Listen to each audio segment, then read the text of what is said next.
Okay, we have a comparison, a helpful comparison for everyone from last year to this year when it comes to the millage rates. I'm disappointed that after our board discussion at the last budget hearing and the importance of looking at these comparisons when you're looking at a budget, that the next slide, slide 11, has the millage and the proceeds, but only for 1 year, and that's the current year. We do not have a comparison in this presentation for last year.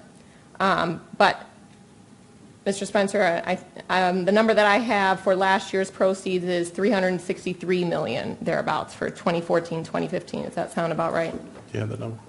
So the increase in dollars in taxes that this school district is getting year over year is about $28.5 million. Of that $28.5 million, $19 million is due to the state tax increase. So for those who might be concerned that people who are speaking against a tax increase are doing so at the expense of classrooms or teachers, that's not the case. The state increased the required local effort, and the amount per student that the state has said in their budget that each student will get, that's already taken care of in that $19 million tax increase that we really don't have much control over.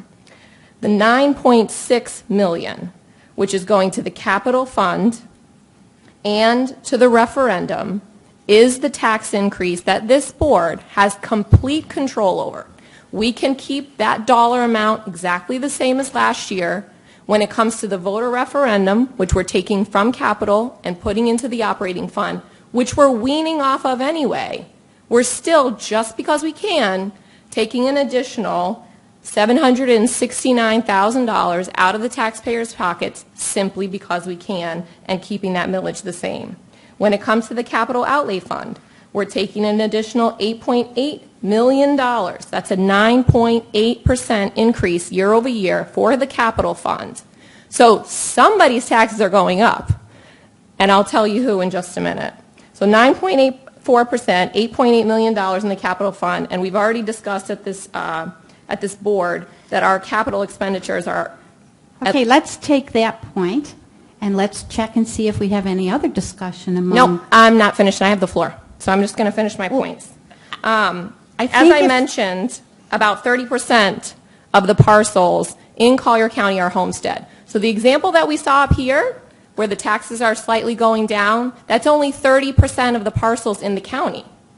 The other 70% of the parcels that are second homes, rental properties, commercial businesses, small businesses, all of their taxes are going up.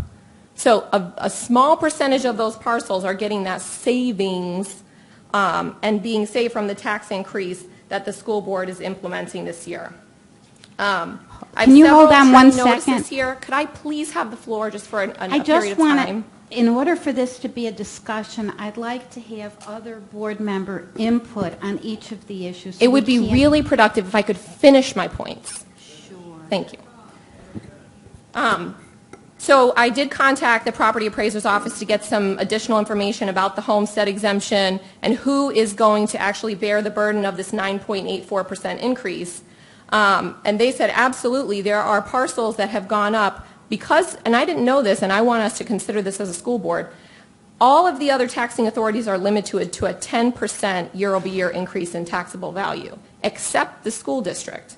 So I have some anonymous trim notices here for 368% increase year over year, just the school taxes, 86% year over year, 27% year over year. My own property that I unfortunately bought during the downturn and have been renting out since, up 10%. Like many middle-class families that might own a second home for passive income, this is what is meant by the squeeze on the middle class and the unintended consequences of tax increases. Because who bears the burden of this, aside from those 30% of the properties that are homesteaded, are the people who are renting, because their property that they're renting, the tax is going up and that's going to come right to them, and the other people who are owning small businesses and who have those second homes here who may be on a fixed income. I think it is very irresponsible for a board to increase taxes without providing additional services for those taxes, additional reason for bringing those taxes. We're not building new schools.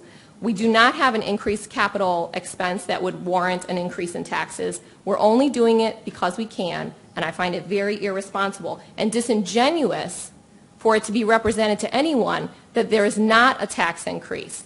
30% of the parcels do not have a tax increase. 70% of them have a significant tax increase. And that is the point that I wanted to make. I cannot support a tax increase that is unnecessary and unwarranted. Thank you very much, Ms. Donalds. Do I have other comments?